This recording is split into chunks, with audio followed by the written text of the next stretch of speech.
Good morning! Andito tayo ngayon sa showroom ng Lupon 2-bedroom unit, 115 square meter. Guys, okay, pagpasok mo guys, makikita mo from the right side yung ating kitchen. Ganda ng sink natin. Built-in cabinets. Ayan. Napaka-elegante. Okay. Diba? Then, meron tayo ditong restroom, common restroom, powder room na tinatawag. Smart home ready na rin po siya. Okay, dito, meron tayong dining area natin. Then, balcony.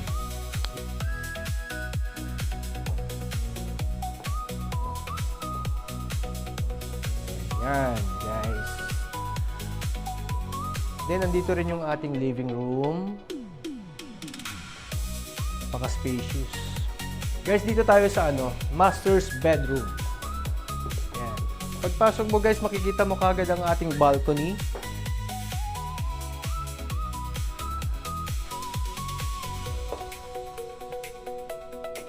Malaki siya. Yung walk-in closet natin. Nandiyan na rin po yung ating restroom ng master's bedroom. Napaka-elegante po. Okay, punta tayo ngayon sa second room. Okay, second room tayo. Ayan, yung design ni Robinson dito ay parang ginawa niyang second room, second living room area. Ito yung second room natin. Yes, maganda. Then, meron tayong restroom din dito sa ating second room. Tadaan! Okay.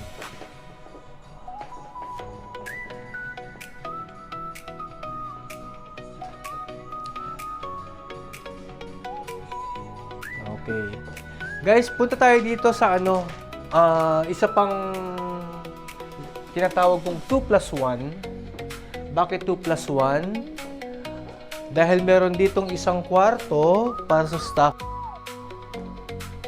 Pwedeng nandito na rin yung laundry area natin. And meron din siyang restroom, guys.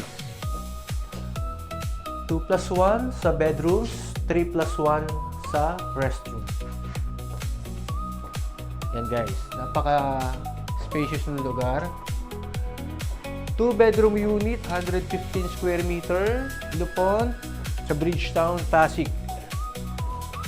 Napakalawak din po ng lugar na yun. 30.61 hectares po ang laki ng Bridgetown.